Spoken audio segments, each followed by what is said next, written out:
the patient insights that were highlighted are just in general, consumer insights. And so they do dovetail really nicely together. Women want what we want, obviously resonated with the chat there. And I love that, right? Because we're so diverse, and we'll talk more about this in a minute, but consumer segments go well beyond gender, and preference is so personal. So, it looks like almost everyone's here. Hey, Alison. Hey, Heather. Good morning, Katie. How are you?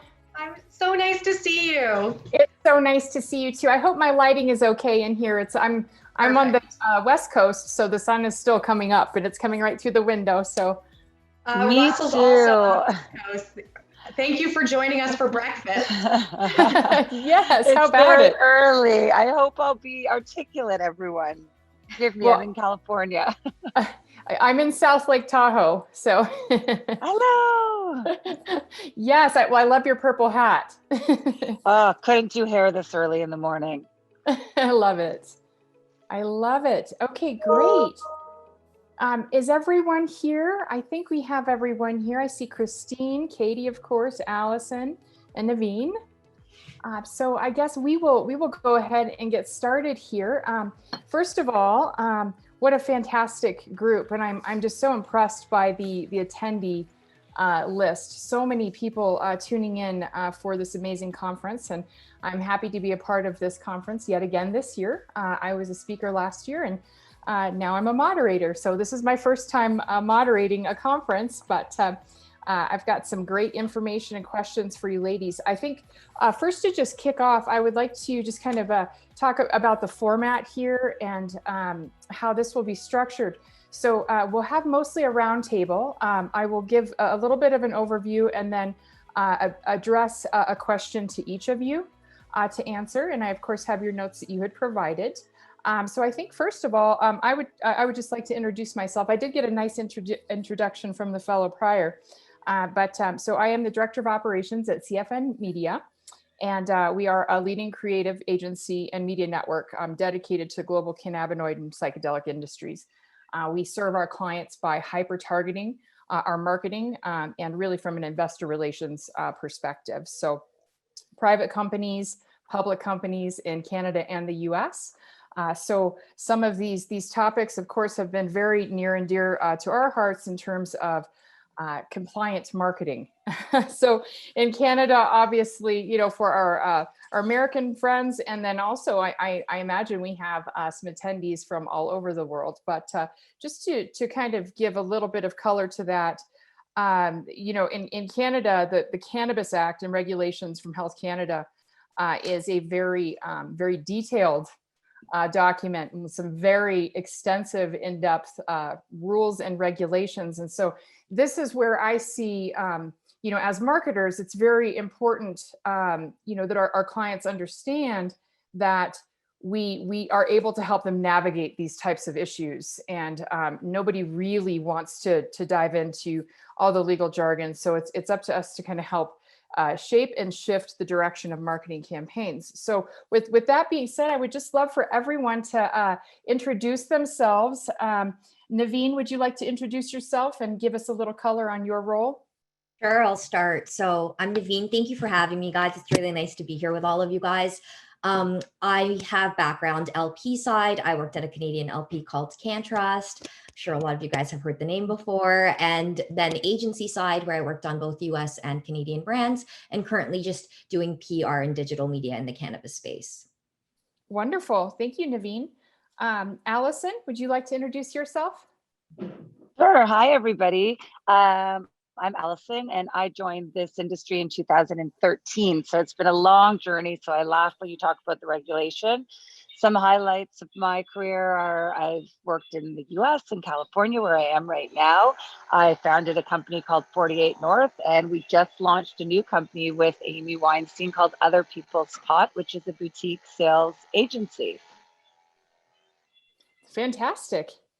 That's great. Thank you so much for that. Katie, I believe we all know who you are, but if you wouldn't mind introducing yourself. Sure. Thank you so much. Thank you so much, ladies, for joining us today. This is such an awesome powerhouse panel.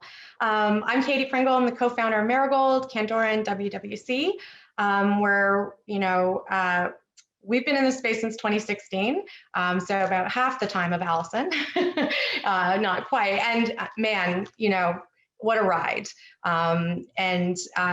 I really enjoy that about the space. I enjoy meeting people, networking with people. My background is television. I got to launch the Oprah Winfrey Network in Canada, which was a big highlight for me.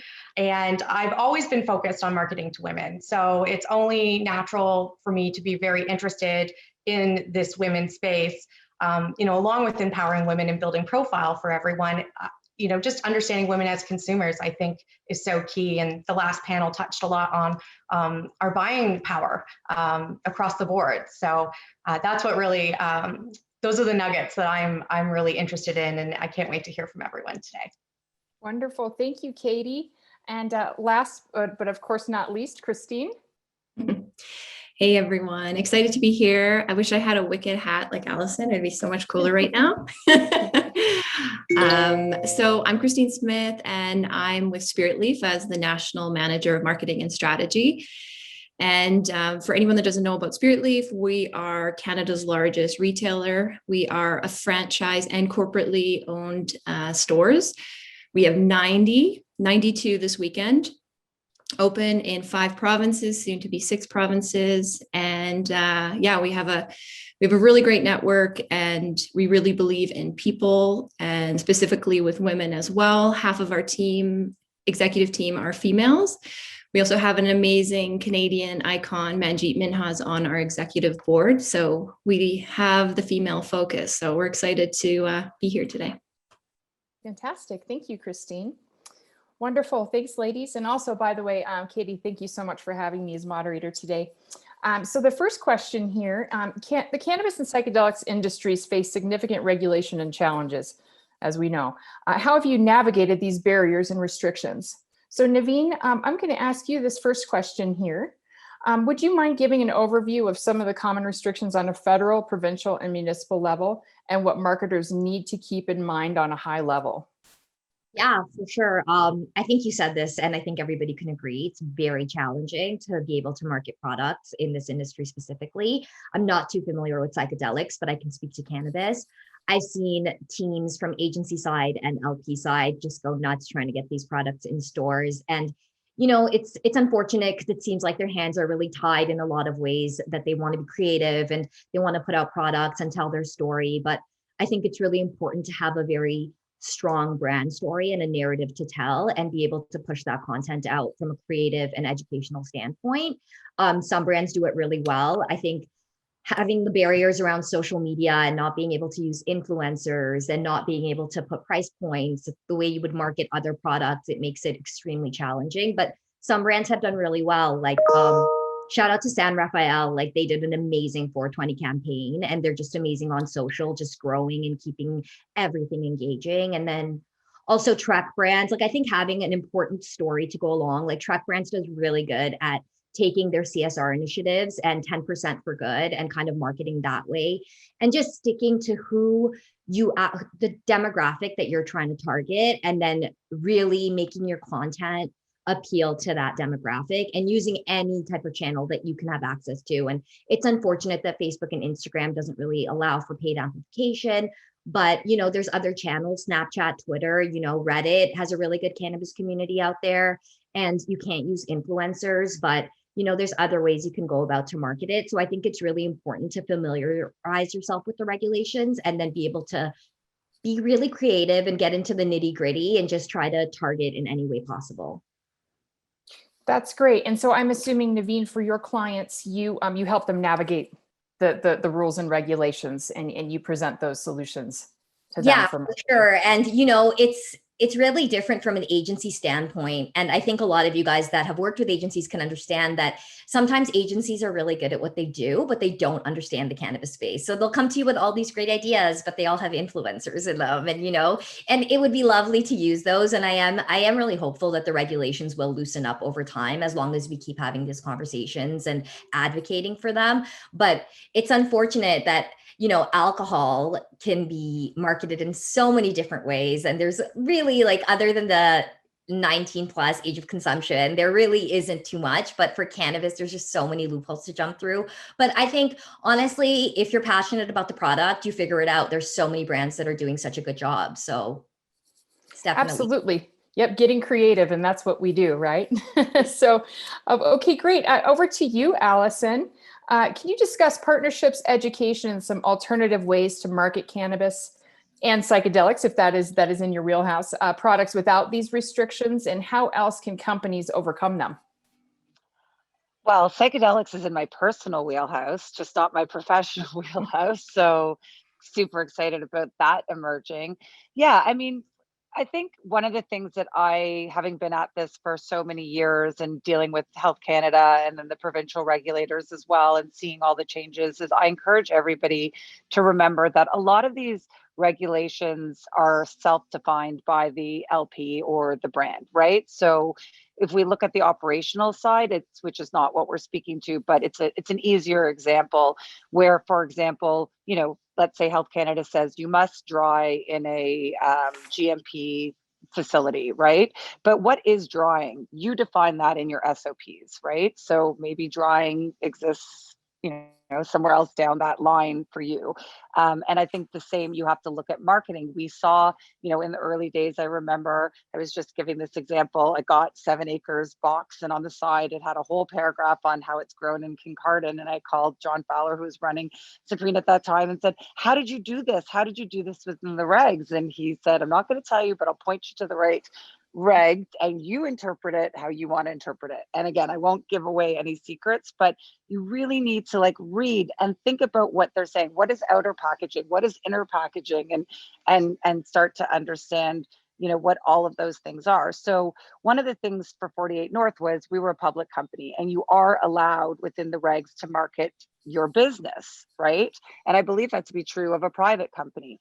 So marketing to business people are consumers as well, right? So again, it's hard in a conference setting. I don't want to encourage anybody to not follow the regs. I'm just saying, you know, education is allowed and B2B is allowed. So how can you work within those frameworks to get some of your brand messaging out? And I think for us at Other People's Pot at OPP, we recognize that the bud tenders are a huge consumer. Like I was saying this to Christine when we spoke yesterday, I don't have any stats on this, but I believe that bud tenders make up a huge portion of the actual legal consumer in Canada.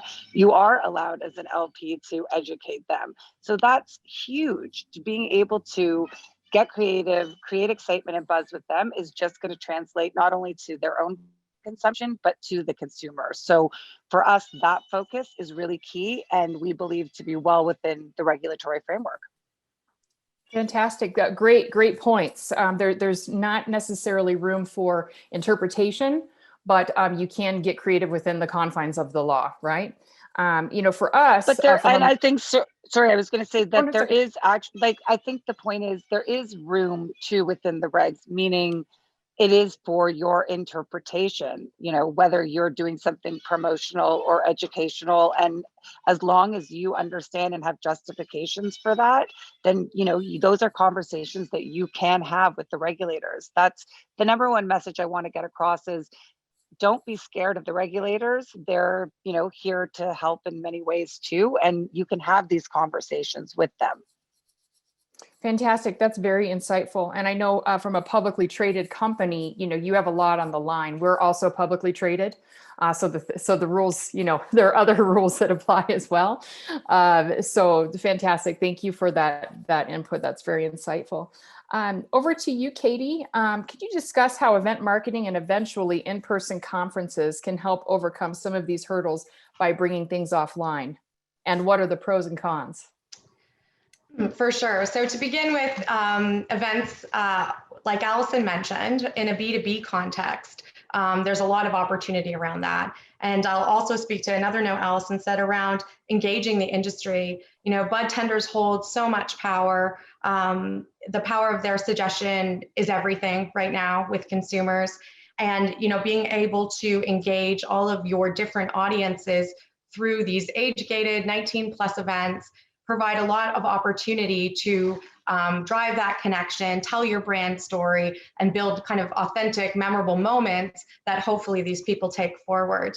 And we've seen some brands have quite a bit of success with that. We've also been doing things in the virtual space, like virtual media launches, and it has been, in my opinion, surprisingly successful. This year was a big year for a test for virtual events to see where they landed and how people would feel about them, and definitely mixed reviews along the way, right? Depending on how you can engage and interact. But the media launches we've seen are fantastic for brands and retailers, and we get a mix of audience all the way from bud tenders through to B2B journalists, through to consumer-facing journalists. And engaging the media, we have some media attending today, is so great because they can come, they can hear your story, whether it's in a conference event or a virtual event or more of a panel discussion, and they can hear your story, and from there they can move that forward and talk about you. And that's a big piece of what Marable does, is really driving awareness on a PR level with the media, with the industry, because there's still lots of room to grow. And I think from both an event, a conference, and a media landscape, we've seen a big shift over the past couple of years, brands coming in and out.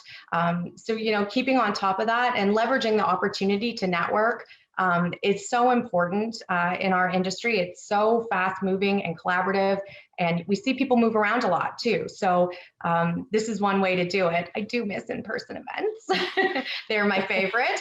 And if I have any advice for anyone attending those events, driving your business forward or trying to network, make sure you're hitting up the event, the conference, but also all of the events around it. Because really, there's always tons going on, and usually you're hitting the conference floor for a period of time, and then you're going to a bunch of different networking events, parties, and that's the place to meet people, I think. It really is. There's no substitute for face-to-face. One of these days, yes. So Christine, over to you. I've got a couple of kind of a two-part question for you. So in terms of building brands and customer loyalty in this strict regulatory environment, and how to make people feel comfortable and supported in their cannabis journey, would you mind kind of coming at this from through the LP lens and also the retail lens? Yeah, absolutely. So I think one thing that we forget and we overcomplicate a lot in the industry is cannabis, the plant, is amazing. I mean, it's fought thousands of years of problems and issues of people that loved it, and it's an interesting product. So I often joke with my team, on a retail setting, if we were selling office furniture, with these marketing restrictions, it would be a tough grind. But people like cannabis. People love cannabis. People have fought for it, have gone to jail for it. It's a very, very powerful plant. And I think that's one thing we need to remember. I think as a retailer, we are the gateway to your customers. We're the gateway to brand building. I think sometimes that can be overlooked by some LPs. And I think the LPs who get it win. We are an age-gated environment where you're free to explore, and we have a little bit more flexibility in that. So I mean, even with Spirit Leaf, we have millions of customers coming in our doors. If an LP is engaging with the retail from the store level to the head office level, they're going to win. And another thing I've noticed too with LPs is they really make it complicated. It's so complicated. We call our bud tenders concierge. So Spirit Leaf concierge, I always say 3 points maximum, and make it really interesting, because they're ultimately who's going to push your products. So, there's definitely cannabis experts, and they want to know a little bit more about the genetics and how it's trimmed and how the mother plant is treated. But most consumers do want a snapshot, but they want it to be simplified and interesting. And then just really, really believing in your product, and the passion grows. So it starts from the inside and it goes outwards, and you really cannot lose if you have a good, I know the corporate culture is kind of, it's a buzzword now, but if, you come in and there's maybe a territory manager or sales rep, or maybe it's over the phone right now, and they're, this retailer is just buzzing with this product, they can't wait to tell everybody. that's really how you're going to win. So yeah, in the retail lens, we have a little bit more flexibility because we do have the age-gated environment where people can come in and explore. You know, we really try and create dwell moments within the store. So we want people to engage a little bit longer, and the retail environment extends outside of that. So from the e-commerce platforms where people are engaging, you know, leaving reviews, those are all very, very important because there's all different customers. And so when you really think about the retail environment, you want to set up different areas and different approaches to the different customers. So from a customer that's coming in, lunch break, wants a cheap and easy pre-roll, you know, we have that. A customer that's coming in and they don't really know about cannabis, but they're having trouble sleeping, we have an area for that. 2.0 has been really great for a lot of people that don't know a ton about cannabis. So from gummies to mints to beverages that are delicious, you know, it's brought in a whole new group of consumers, and we're excited we get to experience a little bit more. And then, you know, we have our cannabis experts, and we've got that 1 gram pack for them, or, you know, maybe a really funky, cool local producer. So we really try and cater to all different audiences because cannabis is extremely diverse and it's so young that we don't know where this is going to be in 5 years, which is pretty exciting to be in this industry right now. It is, yeah, and thank you for that. It's always interesting for me to hear from more the retail side, because we come from the investor relations side. So, which, you know, the two obviously, you know, come together and they intertwine because we're telling the story for our clients, you know, about their dispensaries, et cetera. But that's always, you know, interesting. But so, and this is just kind of a general question for the group. If anyone would like to just kind of, you know, hop on it. The moderator from the previous session was talking about pink tax or pink washing. Do any of you have any insight around how that's affecting cannabis, or if there are any marketing angles as it relates to that? I can speak to that a bit. You know, when we started 48 North, my intention really was to create a company and brands and products that were focused on the female market, because I'm a long-time cannabis lover, and I just, you know, looked out at the world back, especially in 2013, and everything was extremely male dominated. It still is, at, you know, especially at the executive levels. But the truth is, we actually wound up pivoting for a variety of reasons and looking and saying, within this regulatory environment, it is quite difficult to be that honed in on your target audience. I know that Naveen was talking about that, but for us, especially back when we started, it was difficult to differentiate by product. And I think as the world is changing and gender is really becoming a lot more fluid, we said to ourselves, let's be true to who we are and create an accessible, great products, great brand that can appeal to a wide variety of people. And I think that is really the, you know, you're talking about pink washing, and I get that. And we saw that in 2018 when companies were launching their women brand and their men's brand. But like, for the consumer, they're just looking at this compliant packaging, and it's not there, because so much what targets people is things like packaging and colors and font and things that we're not. Oh, I've got Alison froze on me. Anybody else? Yeah, I'd be happy to jump in. I think I totally agree.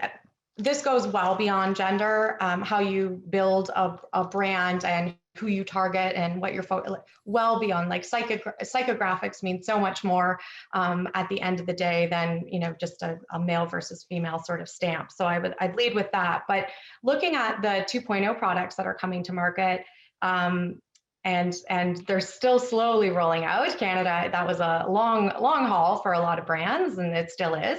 But looking at products like bath bombs and topicals, and those types of arenas, beauty products, you know, those already have a specific customer base. And so, you know, I think if you're going to be entering these new categories with these products, understanding who that bath bomb consumer is of utmost importance, and then how it can relate to cannabis, and then how you can tell that story. And so developing your brand persona and understanding what you stand for and your position in the market is key.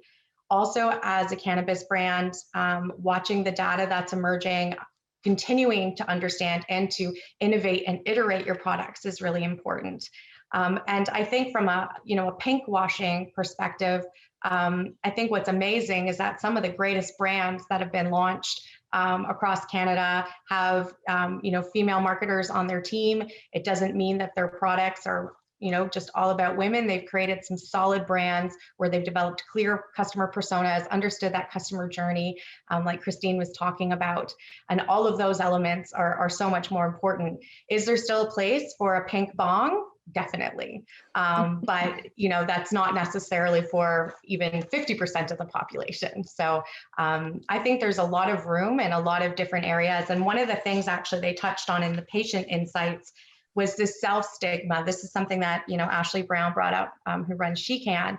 And she was saying that, sometimes having a little bit of pink washing actually creates a more approachable experience for some consumers. And so that's definitely something to consider. But the other point that resonated the most, I think, was Ashley saying women want what we want. We're not just one holistic group. And I'm very different as, a longtime cannabis fan than some of my girlfriends. And a vape pen is a lot more appealing to them than smoking a joint. And I will only smoke a joint around certain people because, you're kind of watching. And I think in general, something to consider as marketers, if you are looking at the women's segment, is that discretion is still important to a lot of women, but it's not everyone. And so really understanding who you're trying to talk to goes a long way, but being nimble about that, watching your sales, getting your customer feedback, adjusting, like Alison said, we're doing brand positioning with companies to, at the beginning and then 2 years in, because it's a new market, every year. Your competition is fast evolving, and the same in the retail space. The markets in Canada that allowed retail have, in some ways, they feel they're not saturated, but they feel saturated because it's been so quickly. And being able to differentiate yourself as a retailer and offer a true customer experience, like Christine mentioned, is going to make all the difference. It doesn't matter who you're targeting, but being clear about what that experience is goes a really long way. Absolutely. Thank you for that, Katie. Welcome back, Alison. And I did like what you were saying, Alison, about, really creating products that are gender neutral, or, we're moving more towards fluidity. I think it's interesting too, that over time, there was a demographic of the market, let's say, just as an example, like 55 and up women that didn't come up in cannabis culture, right? And they're kind of curious, or whatever, And so I think that stigma is slowly disappearing, and the education that has been provided for demographics such as that, where, and like you said, Katie, absolutely, like maybe the packaging, if there is some pink washing, that is a little more, appealing. But then for me, when I'm in a dispensary, I'm looking to, like, the creatives, the most creative packaging and the coolest packaging. That's what I look for. So yeah, it's just interesting. So thanks for that, ladies. Appreciate it. So here, I just moving on to the next question here. How are we doing on time? We're doing well. So it's challenging really to measure marketing efforts that go outside of digital channels. Obviously with digital, we've got these analytics and everything we can hold on to. What are some of the ways to show return on investment? So Katie, I'm going to direct this over to you. In your opinion, what are the best ways to measure ROI outside of digital channels? Maybe using event marketing as an example. Sure. So really, yeah. Yeah, I mean, event marketing, you can obviously use KPIs like ticket sales, impressions, all that stuff. I think, marketers coming into this space, it's the same. Like, we're measuring things in the same way. It's been just as confusing the whole time. Luckily, not luckily, a lot of our efforts are digital, just given the ability to promote and advertise. Programmatic ads have really opened up over the past couple years, which provide another specific and difficult, but still available avenue. And the way we measure, we're always looking at our KPIs against how we're trying to tell a story, and looking at the results that we get through the media, looking at sentiment. even if you don't use some of the larger tools like we have, looking at the sentiment, again, it's the, it's not necessarily quantifiable in that way, but being able to see how your story has come along and how that connects up to your key messaging goes a really long way. And then for public companies, I mean, we're share price. So, continuing to do things that are authentic and meaningful, but that support, IR, they support building the thought leadership of the people running the company. And that is it. Those are different tactics necessarily than targeting consumers. And my last point is understand that you're, the work you're doing to drive investment is not the same work you're doing to engage with people and consumers and understanding consumers, and having two strategies for that, actually having multiple strategies is very important. And I think that was a bit of a downfall that we saw, especially a couple of years ago, was it all was about, press releases for the sake of stock prices. And so you have to think 360 here. And then remember that, again, like Alison said, the industry are big consumers. Like building your brand and reputation within the industry right now is so powerful. I don't know about you guys, but everyone wants to talk to me about weed. Everyone wants to tell me their stories and have a conversation because I just happen to be more open about it than they might be. So lots of opportunities this was a KPI question, but there are lots of opportunities to build those networks and layer in your objectives so that you're course correcting along the way, because it goes so far. And we've seen it even with retailers, changing the way they're doing layouts and really upgrading their merchandising and making different decisions around what brands they're carrying to ensure they align with their retailer position. And I think all of those things are going to be really exciting as this is the year for, some of the smaller brands and retail. It's a huge year ahead. Absolutely. Thank you for that. As it relates to KPIs from an investor relations perspective, it's darn near, it's very challenging, if not impossible, to really measure, where is, the stock price might go up, but, where did that come from? Did it come from, this particular campaign or this particular campaign? It's hard sometimes to ascertain that. So really, I like what you said, coming at this from a 360, and course correcting along the way, and really just driving the brand message. It's sometimes, it really does take time to build that awareness, and continue for the investor or the consumer to see that brand multiple times before they say, oh, this is something that's here to stay. So yeah, I would just add, brand loyalty is up for grabs, guys. There's so much room and lots of work to be done. But I could find that really exciting and motivating. But that is the truth. Brand loyalty is still a place for us to get at this point. Absolutely. So, hey, Christine, over to you. Just curious, could you comment on what you can do and how to navigate the murky waters of compliant versus non-compliant marketing, and really discuss, risk assessment of activities and how some companies tend to be riskier and some tend to play it safe? Yes, absolutely. And I have another thing too with obviously this conference is for women or people who identify as women, and with the legalization in Canada, it's been a really great step for women because they don't have to rely on a boyfriend or ex-boyfriend or meet somebody in the alley or in a sketchy place and have to make awkward conversation with them. They can come into a legal, safe, well-lit, well-merchandised experience. So that's been really, really great for women. And even if you were kind of curious about it, but you didn't want to hit a fat bong at someone's house and be embarrassed because you choke on it, you can go buy a sneaky vape or a gummy or whatever. And so I think overall legalization of cannabis is empowering to women. And also, I know that's off topic, sorry, but I just had to say it. And there's a lot of women in the industry as well. I mean, obviously there is disparity when it comes to the C-suite, but it's been really, really great. So I can't wait to see it legalized globally because I think it's a very empowering thing. But with the murky waters, obviously Health Canada is the boss in Canada, and they created the Cannabis Act. And then each province, that's their boss as well. However, they have their own interpretations of what they're going to enforce, and different provinces are stricter. So for instance, like British Columbia, even though it has such a rich cannabis history and still has illegal dispensaries, it's really strict. And then, so you really just get to know the different provinces. And what I always suggest for anyone who's curious is, as Alison mentioned, they're here to work with us. They're technically paid by taxpayers. So they do work for you, and you can engage with them a little bit more on the provincial level. Health Canada won't really give you ideas. So even if you said, hey, I have this idea, I want to put my blank here and do this, they won't say yes or no, but they'll just refer you back to the Cannabis Act. So it is at times hard to know what to do. Some companies have lawyers that look through it. That's very helpful as well. And sometimes people just look at what their competitors are doing and just say, well, they're getting away with it, so I'm going to try that, which isn't always the best approach.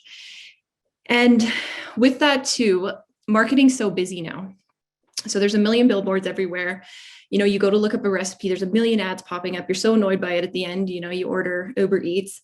People are bombarded. So with cannabis, it is really strict, but it's allowing the marketing that people like to shine. So the one-on-one marketing, when you go into a retail experience and you're just like, there's this passionate concierge or bud tender, and like that is the marketing that makes customers spend money and be loyal. It's not a billboard on the highway, in my opinion. They have their place, but we can't do that in cannabis. Can't do radio ads. Some do, but you can't do that. So it's like the really cool marketing is actually what you can do with cannabis. Great. Yeah, thank you, Christine. Definitely agree. Yeah, piggybacking on a competitor is not, I agree, not always the best, strategy. No need to follow someone over the cliff, right? So Naveen, would love to hear some more from you. What are some examples of instances where marketers may need to be ready to shift budget quickly? And follow up to that, how do you build an agile marketing program?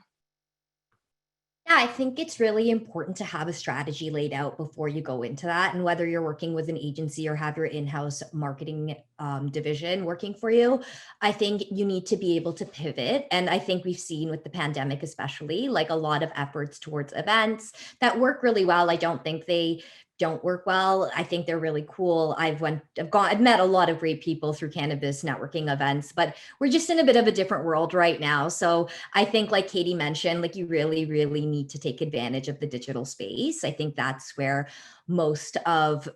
I believe that's where most of your marketing budget should be going.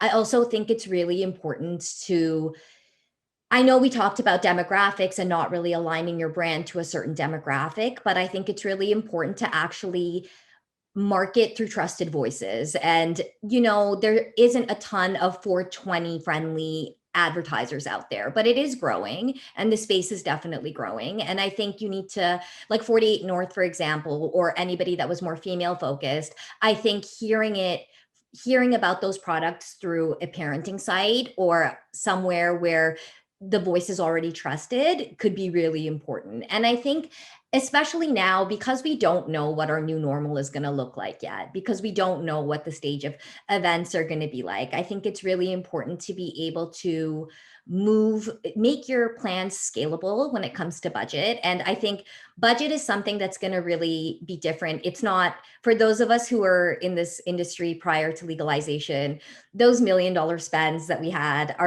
it's not like that anymore, right? And you see it from agency side, you like think you're going to get all this money from cannabis brands, but it's not really like that. And for me particularly, I work with a lot of small retailers in the space too, right? Their budgets are going to be significantly different from an LP. And even from the LP perspective, Canopy's budget is going to be very, very different from something smaller, right? So there's all these different budgets that you get to play with and where you want to spend those dollars. But I think it's really important to see what your product is. And I think Alison mentioned this, and despite what your brand or your packaging says, the most important thing is to have high quality product, because at the end of the day, cannabis users want high quality product. And once you've kind of crossed that bridge, it's really important to market accordingly, right? So for a smaller retailer, it's going to be very different. They're not going to have the same type of spends as an LP will, and they'll be marketing in different places. But I do think the bud tender portion is very important. There are certain things that are always going to remain important. Brand awareness and building that is super important. If you don't have enough for paid content, then spend it on the programmatic. That is going to be seen. And programmatic has definitely come a long way. And even paid media in the digital space has come a long way. There's a ton around gaming and parenting and lifestyle brands, and all of those different brands are slowly opening up to cannabis. So have those conversations, build those relationships, see what works for you. And your month to month marketing budget is going to be very different as opposed to like a new store launch or a big push around 420, right? That it's going to be scalable. And I think it's really important to plan accordingly. And, like the year goes by and people spend a lot of time with their planning and they do have to make changes, but having all of those opportunities available and knowing what's really out there and doing that research is super important. Absolutely. Absolutely. And thank you for that. So I actually have a couple of questions from some of the attendees. We would love to maybe shift over here with the last bit of time that we have. Maybe Naveen, you might like to add to your comment there. The question is, do you have any suggestions for using Reddit to engage your community? I find that Reddit users are very averse to any sort of advertising or posting from LPs directly. And this comes from Rochelle Volk.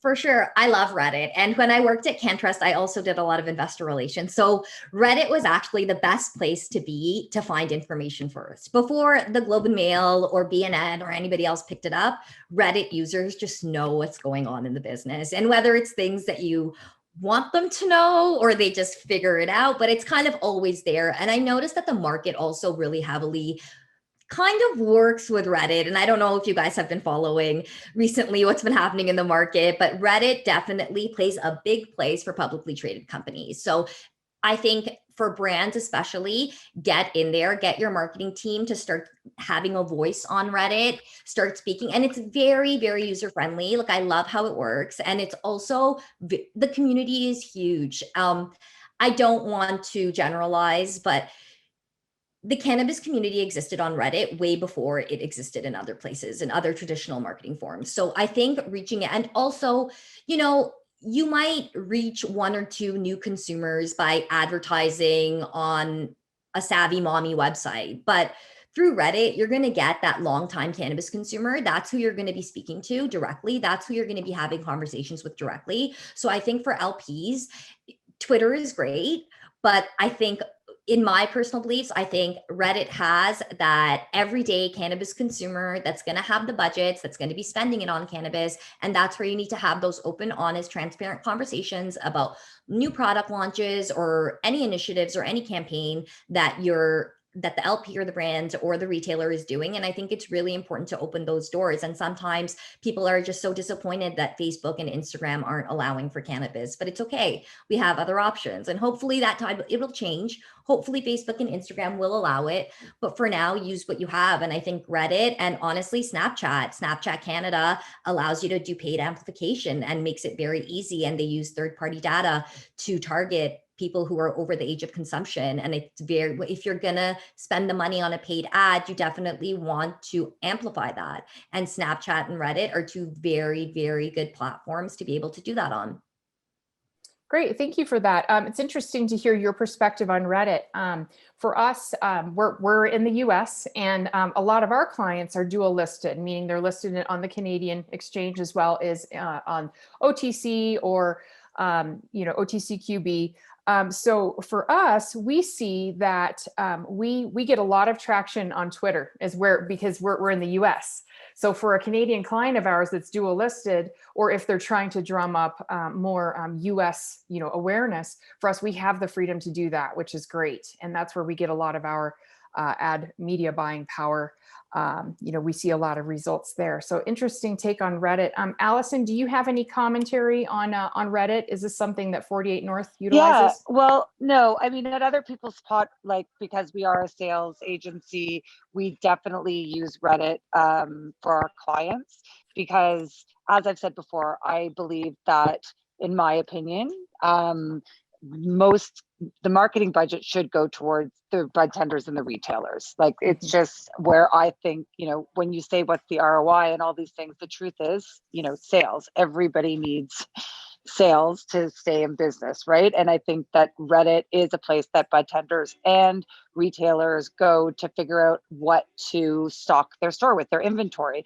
And again, if you look at a province like Ontario, where so many of these stores are new, it's like many of these independents don't have a ton of retail experience. So they're trying to figure out, how do they stock inventory? What are the right brands to carry? So I do think that Reddit's really important in that way. I also think, we haven't discussed, which we won't probably have a lot of time for, but it's key, is this whole pay to play, which is coming out in the retail environment. And it's not within the regulations in many cases. It's why I absolutely adore Christine and Spirit Leaf, because they aren't doing the pay to play at this point. I hope that continues. And they're really trying to add value for their consumers, their franchisees, and the bud tenders. So they're, with pay to play coming, and Naveen talking about marketing budgets, I mean, some of these asks from the larger retailers for people to be on their shelves, although it might be couched as a data program or whatever it is really, really onerous. And so finding vehicles like Reddit to get through to those bud tenders that work at those larger retailers, and or working with groups like Spirit Leaf to try and get as creative as you can. I mean, the retailers are struggling, many of them, not all of them, but it's a hard game out there. You've got 12 on Queen West, 12 retailers. So if you can provide value to the retailer and help promote them through things like Reddit or your own Instagram, although we all seem to get shut down and shadow banned on Instagram, these are key things to win the heart and minds of both the owners of retail and the bud tenders. So Reddit definitely a vehicle to that, but there's all sorts of other creative ways to help promote retailers, who in turn will help promote your brand. That's great. Thank you for adding the pay to play to the conversation. And we have so much great content here, and some questions that we didn't even get to. We're running out of time here, but thank you so much to everyone. I think that this is great. And Katie, what is the best way to put attendees in touch with anybody's Twitter page or Facebook or LinkedIn? Yeah, actually, if the attendees want to share their handles in the chat, that might be easiest. And of course, you can always find people on LinkedIn. Gotta love that. Just search the name. If you want to engage in today's chat, we're using the hashtag WWC Conference. And so that's also a great way to highlight your profile with attendees. And yeah, I'm so excited. Thank you everyone for all of your insights. We covered a portion. You could really talk about this all day in terms of audiences and tactics. But I'm really happy to hear the retailer and bud tender focus, because that is just, especially here in Canada, Heather, that's where it's all at. That is where those decisions are being made. And like a tiny little story from me, every time I go to a retailer, I just tell them the terpenes I like and the THC level I'm usually looking for, and I have never once got the same product. So I'm always just trying to see what they're bringing me, and it's not quite the best consumer experience yet. So we've got a little bit of a ways to go. Always interesting to hear about our Canadian neighbors and what's going on up there too. And but ladies, thank you so much for your time today. I really enjoyed being a part of this session and moderating, and I learned some things as well. So that's a win-win. But without further ado, I think it's time for us to wrap up. And unless anyone had any very last minute comments, we have about 2 minutes. One thing I wanted to add, because I think I got cut off, Christine made such a great point, which is good weed sells itself. And I think that's what you're saying. And whether you're whatever you identify as, woman, man, anything in between, it's if you want to have a great experience. And so I think it really starts there. And that's also where I would invest time and energy, is in the product. And that's where you can get a little bit creative. So don't forget about good product. It's not just brand. Absolutely. Yeah. Absolutely. And there's lots of talent needed in the cannabis industry in Canada and as we expand everywhere else. So don't be afraid to come on into cannabis. It's not intimidating.